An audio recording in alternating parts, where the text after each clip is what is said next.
gross and subtle body made of this material nature, we can actually experience the joy that our soul is actually meant to experience because of being conditioned by these three material qualities. So, I'll go back to my notes here. So what are the three modes of material nature?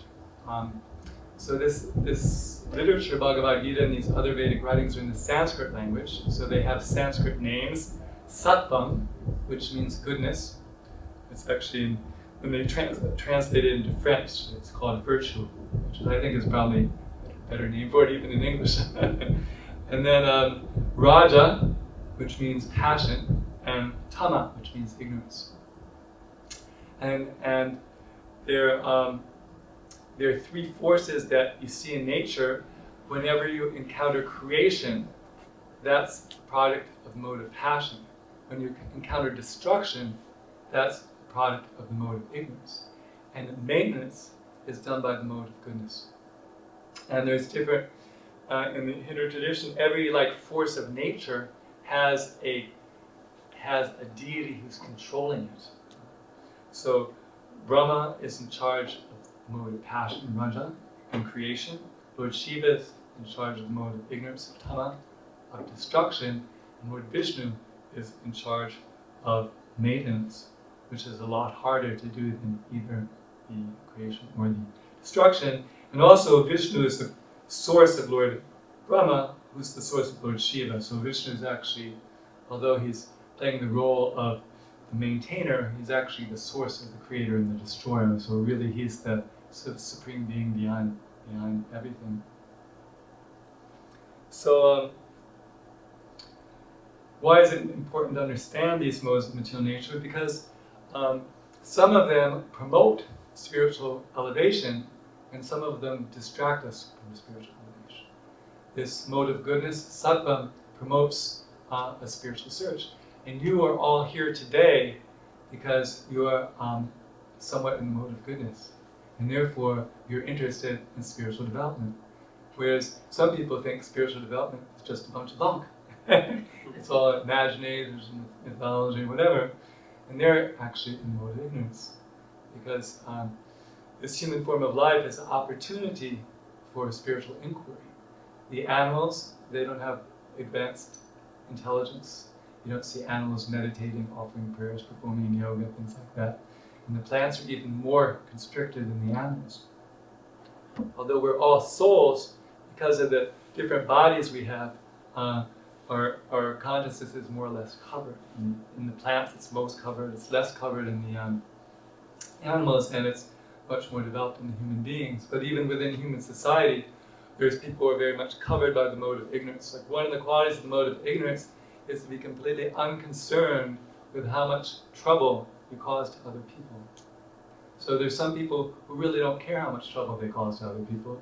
There are other people who are really sensitive, and if they find they cause some harm to somebody else, they're very apologetic and they want to make up for it.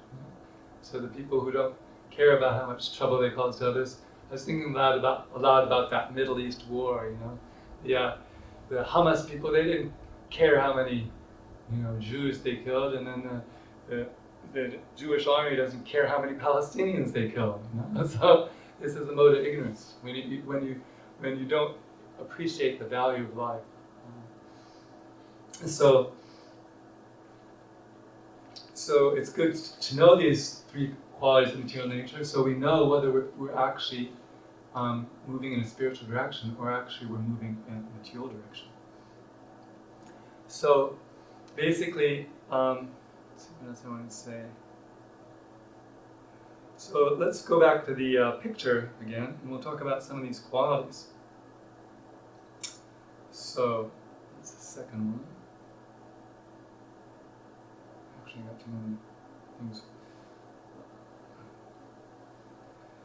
So the symptoms of the different qualities. So goodness is illuminating.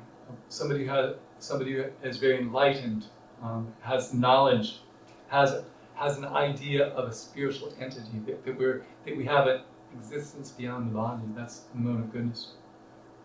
Whereas passion is basically, if you want to get ahead in the material world, if you want to become rich, if you want to become famous, if you want to have a lot of control over others, a lot of possessions, this spirit of material enjoyment, that's the mode of passion.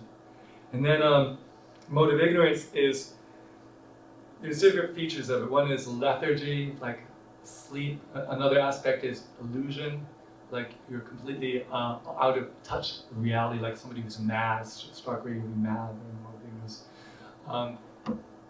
Then, as I said before, not being concerned with how much trouble it caused others. People really into violence, just whimsically causing violence to innocent people.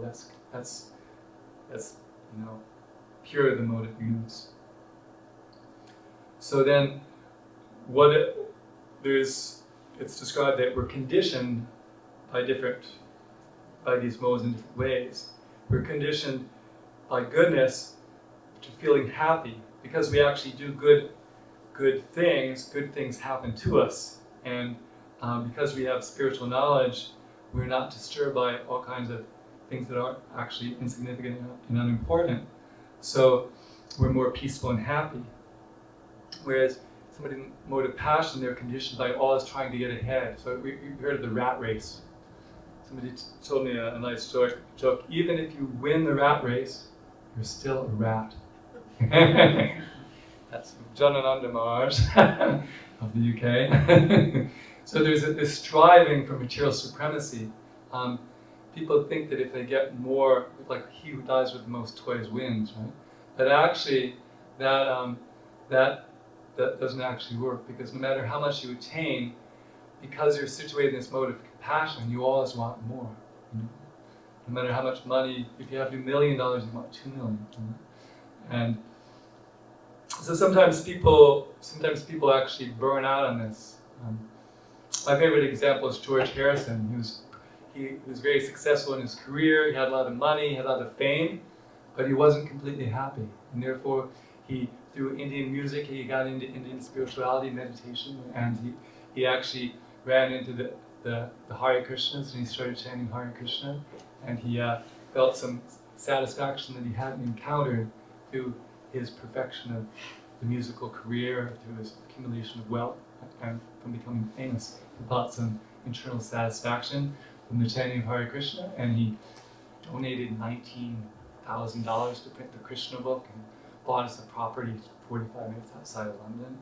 And he was very inspired because of the spiritual experience he got from chanting Hare Krishna and reading Bhagavad Gita, some fulfillment that he didn't get by being a very notable person in the material world.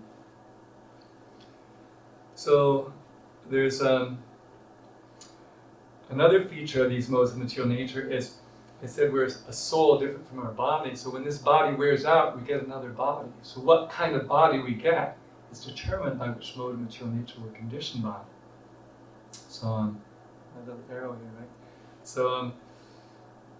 So if we die in the mode of ignorance, we become degraded. We can come back as an animal. Actually, you can come back as a plant, which is like really limiting. If you think animals, plants, they have to stay in one place, heat and cold. But if you're in the mode of passion, you're endeavoring to get ahead in the material world, you come back as a human being and you try and get ahead again in the next life. But the trouble is, of course, no matter all the money that you have in your bank, it doesn't transfer over to your next life. Neither do all the PhDs you got at the university, or all your relatives, or all your friends, or all these things that you build up. You have to start from scratch in the next life. So, mode of passion isn't the solution. And then the mode of goodness. So many religious traditions, they have an idea of heaven, a place that's actually better than this world, where people enjoy more, they suffer less, and they live longer. So, according to the Vedic knowledge, there are higher realms of this world, heavenly regions that you can attain. So that brings me to another little topic I wanted to mention. Why isn't sattva, the mode of goodness, good enough? The reason is you can attain the higher planets, but you can only stay there so long according to the good number of good deeds you did to get there. It's sort of like you can work really hard, make a lot of money, and you can go on vacation, but you can't stay on vacation forever because you ran out of money, and then you got to come back and work again. So that's basically the problem. If you think you're going to come out ahead by acting very virtuously and accumulating all kinds of pious credits and going to this region of heaven, eventually your pious credits run out and you come back here. So that's one of the big reasons why Krishna advocates transcending the modes of material nature. Because as spiritual beings, we want an eternal spiritual situation. And no situation, even the best situation in the mode of goodness, is actually good enough for our soul, because we're seeking the eternal situation, and no situation in this material world is eternal. Actually, these forces of goodness, passion, and ignorance are always in flux. So people go through at different times in different in their life. They may be affected by one or the other. Krishna says in the Bhagavad Gita, there's always a competition for supremacy among these three qualities. So people can be really good for a while and then go through a bad streak and hang out with the wrong kind of people. That's another thing, that how we're affected by the modes is determined by our association. Like we can choose to associate with people who are on the spiritual path, who are performing spiritual activities, and then we become more in the mode of goodness. Or like we can choose to hang out with the people who hang out at the bar and smoke cigarettes and drink beer, and we can move toward the mode of ignorance. Or we can go to Wall Street and hang out with the businessmen and invest in the right stocks and make a lot of money and gain material influence in that way. So that's the way that we change our situation in this material world, is by changing the people we associate with, and the way we act. There's different other activities and things in these modes of nature. I wanted to talk about food, because food is a very important part of life. Everyone eats food every day, at least once, usually twice, maybe 3 times. So food actually is classified in these modes of nature. Food. So in the mode of ignorance, if you eat old food that's like going off, food that's like fermenting, tasteless, decomposed, putrid, consisting of remnants, something other people have eaten, unclean, and food that causes distress, that's in the mode of ignorance.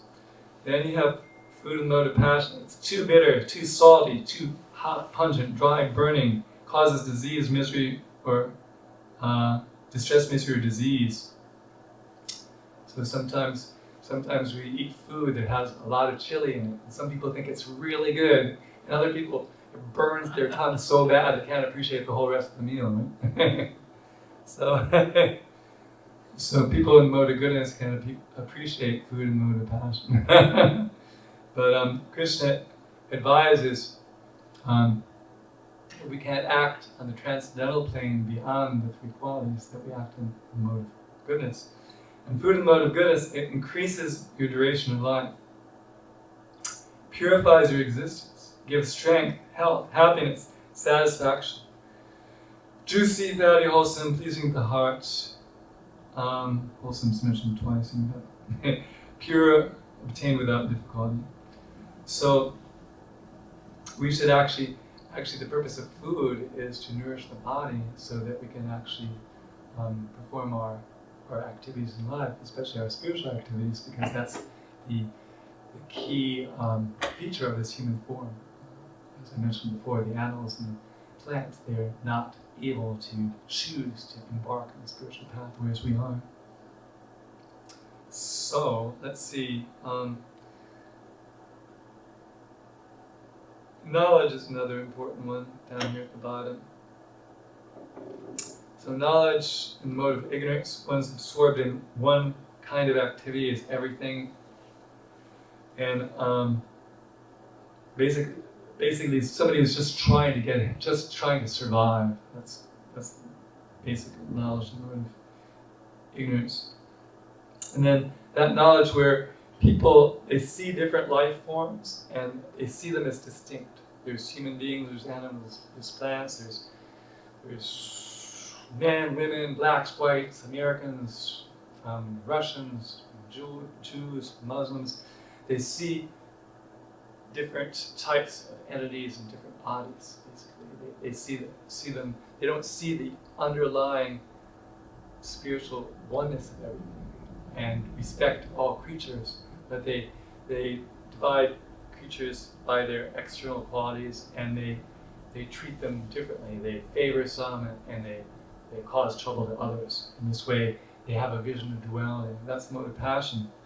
And in the mode of goodness, they see every living creature as a spiritual soul with a right to live and flourish. There is the Supreme Spirit who's giving guidance in the heart of everyone, and so they have this sense of oneness, and they treat every creature with respect, just as they would like to be treated. So happiness is another one I'd like to talk about. So happiness in mode of ignorance is blind to self-realization, delusion from beginning to end. It's based, if you're happy sleeping as much as possible, you're happy avoiding as much service as possible, it's based on some delusory conception, and it actually results in your degradation. One thing I think of smoking cigarettes is a good example, because everyone knows, it says right on the label, smoking kills. This is hazard. It's like 100% chance you're going to destroy your lungs if you breathe the smoke. But everyone, they're still buying it even though there's all these warnings on the package.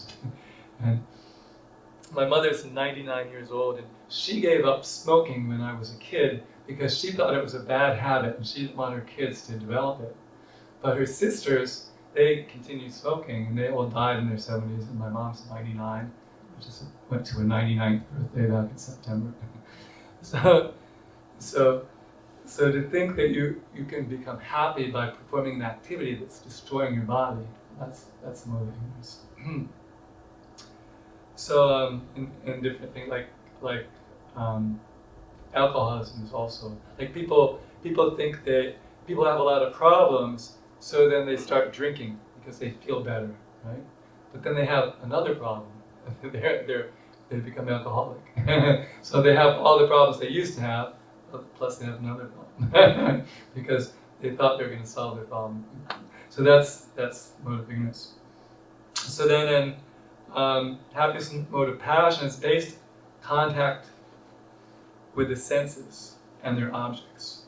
So when we taste something, we touch something, we see something that gives pleasure to our senses, that's happiness mode of passion. And it's like nectar in the beginning, but it's like poison at the end, because it always has an end. It comes to an end, and then we feel we're missing something, and therefore we try for it again. In this way, basically, we spend our whole life chasing after different sensual experiences, and we don't make any spiritual progress because we're completely distracted. So it's described this pleasures like nectar in the beginning and poison at the end. Whereas in mode of goodness, there's some in the beginning. You have to give up some kinds of sensual happiness that you're addicted to. So it's a little austere, but because you give them up, you become free. You used to be addicted to some habit that was ruining your life, but you practice a little austerity and give it up, and then you're freed from that limitation, that bondage to that illusory conception. And as I mentioned before, there's real pleasure of the soul, and the more we act in the mode of goodness, the more the pure pleasure of the soul is realized. So acting in the mode of goodness awakens one to self-realization. Um, so those are some thoughts about the three qualities. The second topic of the class is how to transcend these three qualities. So I want to take a break and just ask if anybody has any questions about these three qualities before we talk about how to get beyond.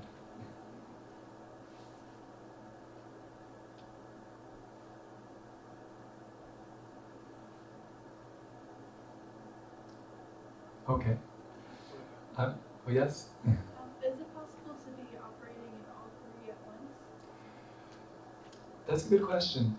They're actually are mixed, and we like all the bodies we have are different mixtures of these qualities, and we all have different bodies. You know, some people are more passionate, and other people are more goodness. Some people, and then at different times of their lives, and different times of the day. You know, like in the when the evening comes, people get involved in different things like intoxication and sleep and different sort of self-destructive things people do. Whereas like during the day they do all these passionate things to get ahead, to accumulate wealth, all these things.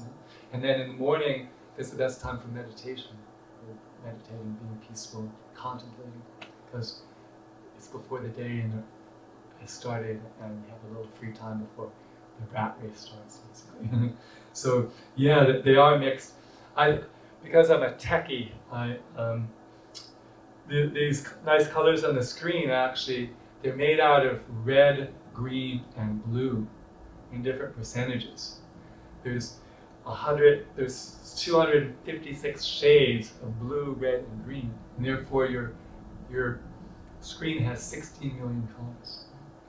So there's 8,400,000 species of life, and there are mixtures of the different qualities of goodness, passion, and ignorance, just like the colors on the screen are different mixtures of red, green, and blue. And therefore there's quite a variety.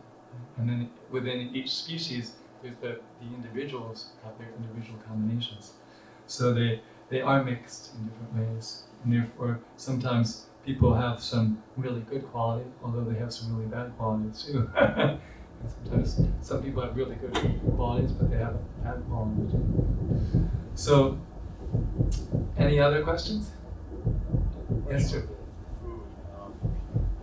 So, is there any healthy vegan fruits or vegetables? Would that all be in the mode of goodness? Yeah, like fruits and vegetables in the mode of goodness, like meat and stuff, because it's a product of violence, is the mode of ignorance, and things that agitate your senses, like garlic and onions, are like a mode of passion. Therefore, the people who practice meditation, not just Hare Krishnas, but other groups out of India, they don't do onions and garlic because it agitates the mind.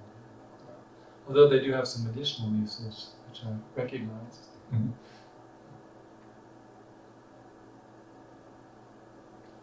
So yeah, our soul, by nature, is actually transcendental to these three qualities, although we've been covered by them and influenced by them since time immemorial. And the real pleasure of the soul comes from actually transcending these qualities. And Krishna starts out actually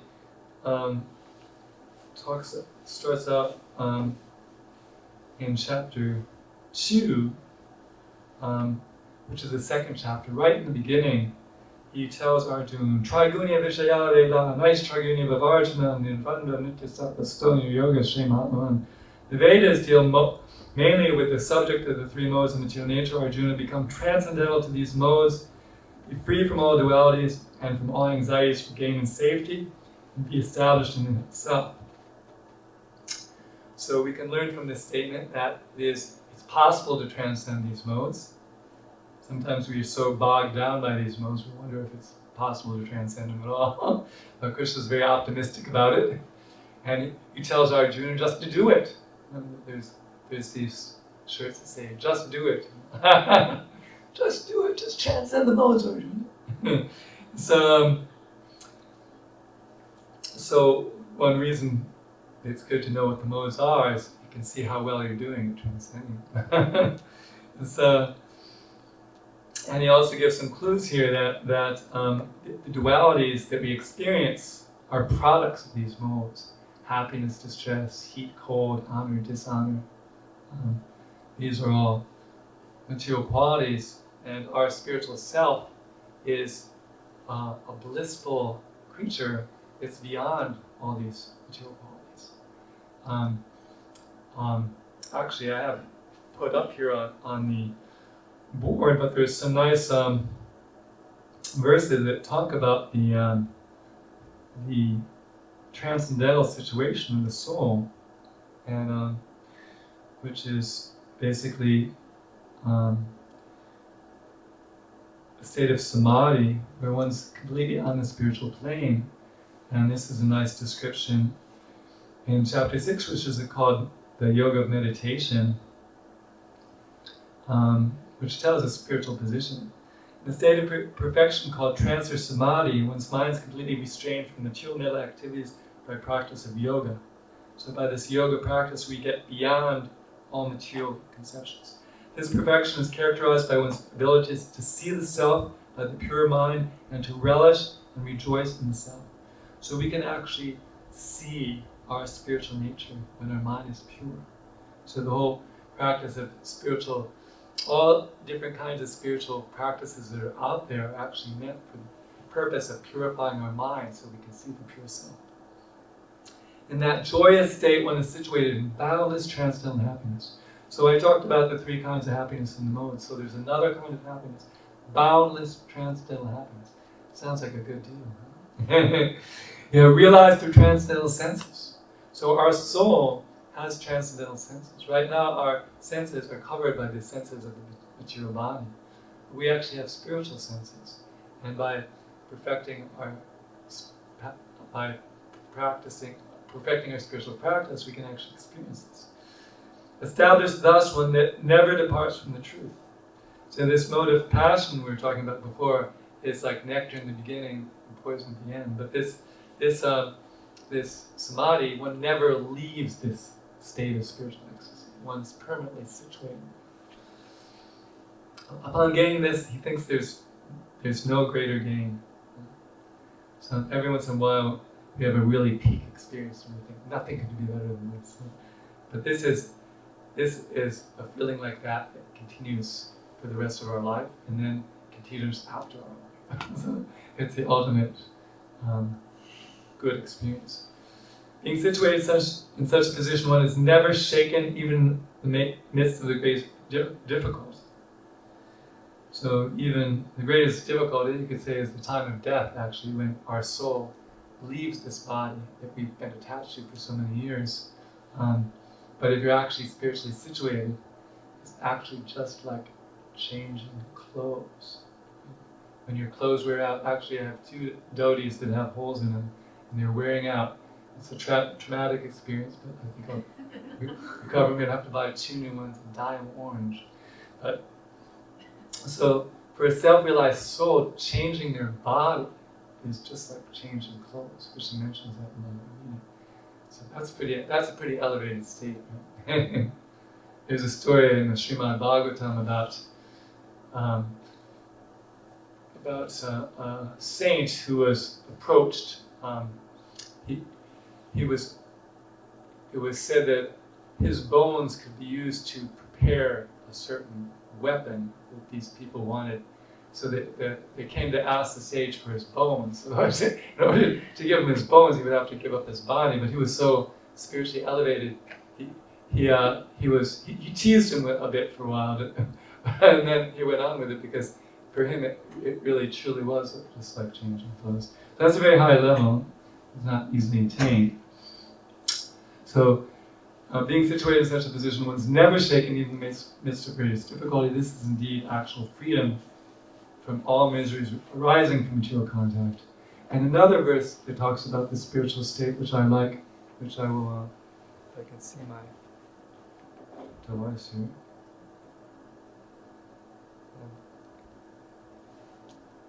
5:21 is another description of the spiritual happiness. Such a liberated person is not attracted to material sense pleasure, because it has a beginning and end, but is always in trance, enjoying the pleasure within. This way, the self-realized person enjoys unlimited happiness, for he concentrates on the Supreme. So this talks about another paradigm of finding happiness. Here, generally, we find happiness, essential happiness. We find something that gives pleasure to our ears, our tongue, our eyes, our sense of smell, and we try to get as much of it as we can. That's happiness, the mode of passion. But there's another paradigm for attaining happiness. That's by concentrating on the Supreme. And that's what any bona fide spiritual practice is actually to engage our spiritual self in concentrating on the Supreme Self, the source of all spiritual existence. So that is that's actually possible and attainable, and we'll talk about how to do that. So Krishna says, so he advocates transcending the modes. Actually, there's a saint in our tradition who says something about transcending the modes. He says, the living entities entangled by the shackles of Maya, us people in this world, regardless of whether they're situated, we're entangled by these shackles, whether we're in the mode of goodness, passion, or ignorance. Although golden shackles, silver shackles, and iron shackles are made of different metals, nevertheless, there are shackles and nothing else. So, no matter what material quality you fall in love with and attach yourself to, it's another phase, it's another thing that's binding your soul. So the main two verses where Krishna talks about liberating the soul is 7:14. This divine energy of mind, consisting of the three modes of material nature, is difficult to overcome, but those who have surrendered to me can easily cross beyond it.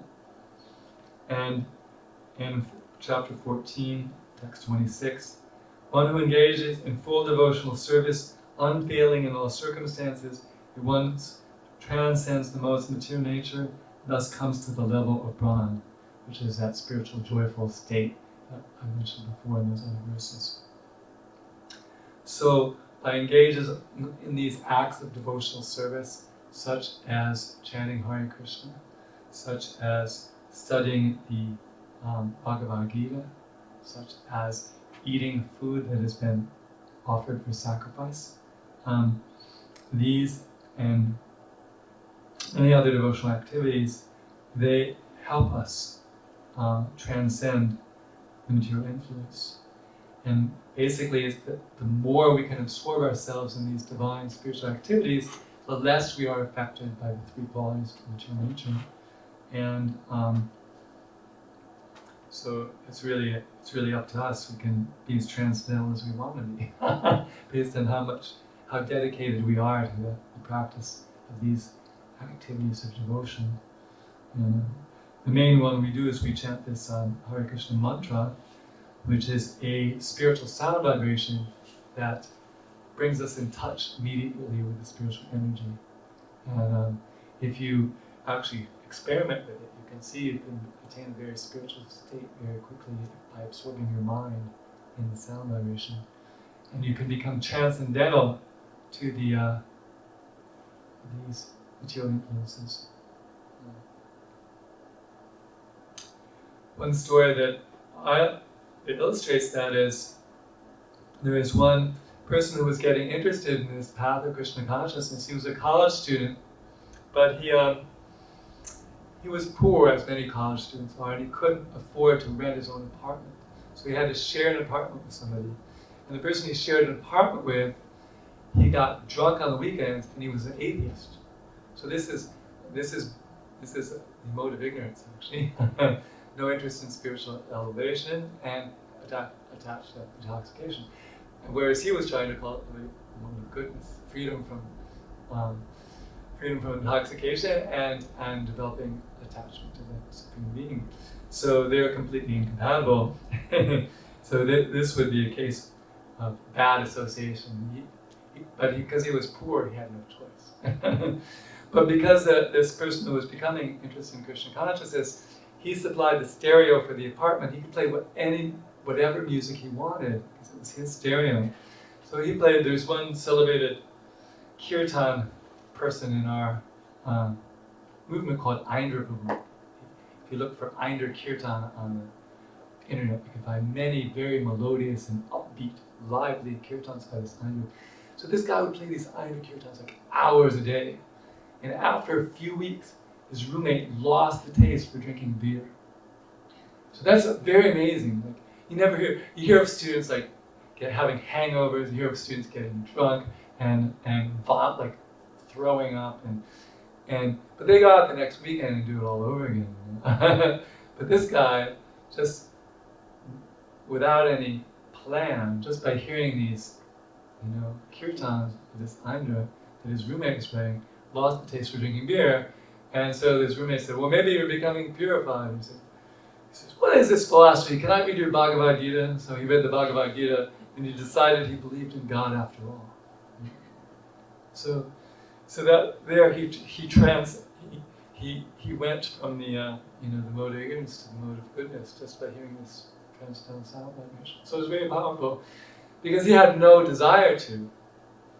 Just like if you take a medicine, you may know how the medicine works, or you may not know how the medicine works. But if it's a real medicine, then it will really work. So it's described that way. This divine sound, this divine spiritual names, this mantra, is actually a spiritual entity, a spiritual reality. And if you associate it with it, your consciousness becomes spiritualized. Our teacher Srila Prabhupada gave the analogy of an iron rod in a fire. So an iron rod is dark and cold.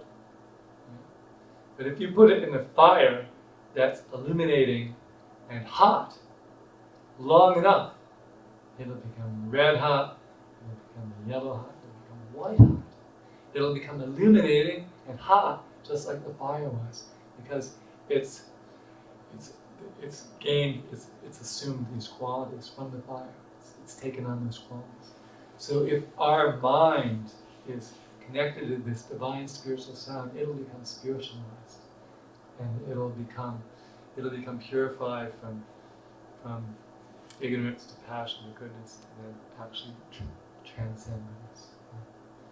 So this is a very powerful practice. We encourage people to read Bhagavad Gita and experiment with chanting Hare Krishna and move your consciousness from ignorance to goodness and beyond. So this is a time where we're supposed to end the presentation. So does anybody have any questions, comments, or things before we... Yes, sir. So do you think that is the only path for transcendence? You have to go from ignorance to goodness to beyond? Or can you escape the material modes from any material just by having devotion? Well, ultimately, just from any situation, the devotional service will bring you to the highest goal. But generally, it brings the people gradually to the highest goal. But if you can completely absorb yourself in it immediately, then very quickly you can become purified. It really has to do with our complete absorption, absorption of the mind. Because this is a kind of yoga, bhakti yoga, and yoga is all about controlling the mind. So we have to control the mind. If the mind is absorbed in the divine sound, hearing and speaking the divine sound, it becomes spiritualized very, very quickly. So, yes, ma'am. Thank you for such a nice class. I was just thinking that one thing that you said was that I have the t-shirts, the Nike, just do it. And also like chant Hare Krishna and it will, purify your consciousness and you'll lose the taste for like different things. But I was just thinking too, like we've all experienced the modes. We've all experienced all of the modes. Ignorance sometimes, we just sleep too much and we wake up like groggy or whatever. Passion and goodness. And sometimes there are times where even, especially like I'm sure all of us here are like aspiring spiritualists. We want to have some sort of otherwise we wouldn't be here, we'd be out at the bar. Yeah, and so we have some desire for spirituality, and we even probably have some knowledge, and even though we might be able to see the modes, still there are times where we get overcome by the modes, or that things happen where we just don't have like the discipline or the good habits to propel us forward. And even Arjuna in Bhagavad Gita, he asks, sometimes people just act like it's by force. So in our position as like aspiring spiritualists, how can we really overcome those times? Or what should our mood be whenever we are overcome or we find ourselves acting in the world? Well, there's a nice verse where Krishna says something about that in the Srimad Bhagavatam, how one should dig out Srimad Bhagavatam. SB. Let's see. It's in the 11th canto, 20th chapter, verses 27 to 28.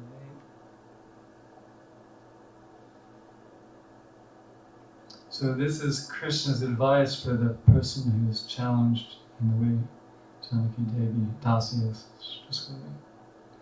Having awakened faith in the narration of my glories, being disgusted with all my material activities, knowing that all sense gratification leads to misery, but still being unable to renounce all sense enjoyment, my devotee should remain happy and worship me with great faith and conviction, even though he sometimes engaged in sense enjoyment. My devotee knows that all sense gratification leads to a miserable result, and he sincerely repents such activities. So basically, Krishna says, don't give up and don't feel bad. That don't feel so bad that you give up. Just feel bad enough that you'll be less likely to do it again. and don't be surprised. So, because it's gradual, generally Prabhupada describes it as a gradual process of purification. And you can become inspired by seeing how far you've come, instead of being discouraged by seeing how far you have to go. I think that's from Mahatma, his seminar at the Canadian Sangha Festival. And of course, for people understand there's a supreme being who's personal, prayer as well as something that's very powerful. Because no matter how bad things get, you can always pray. And prayers are heard. And so that's one of my favorite things to do when things look really bad.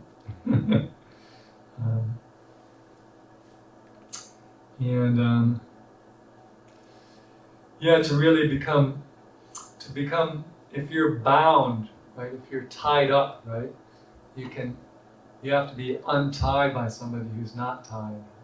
So that's where the guru comes in. The idea is that we take shelter of a guru who's transcendental, who's already untied, and he can help us become untied from this.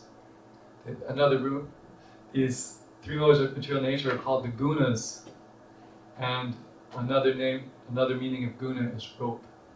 So these are three kinds of ropes that are binding us. But if we associate with the spiritually advanced soul who's unbound, he can help us become free.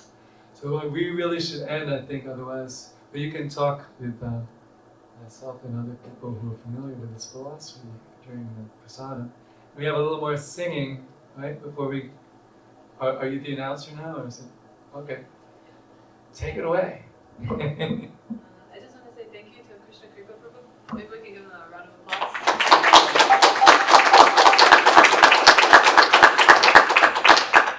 Thank you for your extended attention. It's kind of amazing that even just like one person can have so much knowledge. You come for just an hour, 45-minute class, and for me, I know I always feel, every time I hear Krishna Kripa, I always feel like, wow, I get so much in that little bit, and I know that there's so much more. And so I really appreciate it. If you listen to these classes for 40 years, you'll speak at least as well as me, probably better. So now we'll have just one more kirtan, and I'll ask everybody if y'all will stand up, and we can kind of like move our cushions out of the way.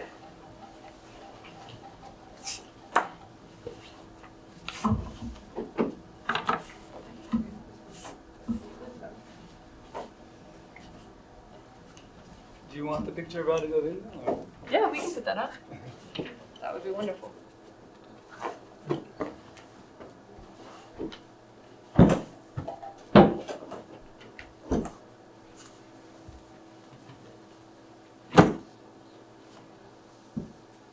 So this picture of Radha Govinda is, I think it's from 2 years ago, the day after that festival that we had yesterday. So it's the second anniversary of this picture.